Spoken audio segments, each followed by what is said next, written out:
எல்லோருக்கும் வணக்கம். Welcome to சந்தை. இன்றைக்கி ஊர் சந்தையில் நம்ம முளைக்கட்டி கல்லில் அரைக்கப்பட்ட சோள மாவு வச்சு எப்படி நம்ம மினி வெஜிடபிள் தவா ரொட்டி செய்கிறதுன்னு பார்க்கலாம். இந்த மாவு பார்த்திங்கன்னா 100% ஆர்கானிக் அண்ட் ப்ரிசர்வேட்டிவ் ஃப்ரீ. ஒரு கப் அளவுக்கு பார்த்திங்கன்னா நான் முளைக்கட்டி கல்லில் அரைக்கப்பட்ட சோள மாவு எடுத்திருக்கேன். இது கூட தேவையான அளவு உப்பு சேர்த்துக்கலாம். கூடவே 2 பச்சை மிளகாய் இந்த மாதிரி பொடியாக நறுக்கிக்கோங்க. அதையும் கூட ஆட் பண்ணிக்கோங்க. இது கூட தேவையான அளவு பெருங்காயம் சேர்த்துக்கோங்க. கூடவே ஒரே ஒரு கேரட் இந்த மாதிரி நல்லா துருவி வச்சுக்கோங்க. ஒரே ஒரு வெங்காயம் இந்த மாதிரி பொடியாக நறுக்கி அது கூட ஆட் பண்ணி நல்லா மிக்ஸ் பண்ணி விட்டுக்கலாம். ஃபஸ்ட்டு தண்ணி இல்லாமல் மிக்ஸ் பண்ணி விட்டுக்கோங்க. இப்போ இது கூட நம்ம தண்ணியை தெளிச்சா மாதிரி நம்ம பிசைஞ்சு எடுத்துக்க போகிறோம். தண்ணியை நம்ம ஒரேடியாக ஊற்றக்கூடாது. அப்பப்போ தெளித்து இந்த மாதிரி நம்ம பிசைஞ்சு எடுத்துக்கலாம். ஒரு கட்டத்தில் மாவு பார்த்திங்கன்னா ஒன்றா சேர ஆரம்பிக்கும். ஒரு கப் மாவுக்கு நீங்கள் அரை கப் அளவுக்கு தண்ணி விட்டு நல்லா பிசைஞ்சாலே போதும். மாவு இந்த மாதிரி நல்லா வந்துடும்.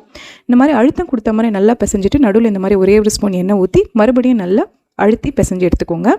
மாவு பார்த்திங்கன்னா நல்லா ரெடி ஆயிரும். இப்போ இந்த மாவு உடனே நம்ம தவாவில் போட்டு நம்ம ரொட்டி மாதிரி போட்டு எடுத்துக்கலாம். நீங்கள் டேரெக்டாக தவாவில் இந்த மாதிரி போட்டு எடுத்துக்கலாம். அப்படி இல்லைனா எண்ணெய் கவர் இருக்கு இல்லையா, அதில் நீங்கள் ஃபஸ்ட்டு ரொட்டியை தட்டிட்டு அதுக்கப்புறமா நீங்கள் தோசை தவாவில் போட்டு கூட நீங்கள் எடுத்துக்கலாம். நான் இன்றைக்கி டேரெக்டாகவே போடுறேன்.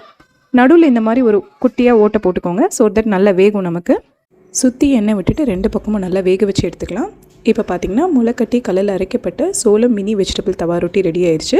கண்டிப்பாக ட்ரை பண்ணி பாருங்கள். இந்த முளைக்கட்டி கல்லில் அரைக்கப்பட்ட சோளம் ஆர்டர் பண்ணுறதுக்கு எங்களுடைய வெப்சைட்டான ஊர்சந்தை.com ஆர்டர் பண்ணலாம். நன்றி.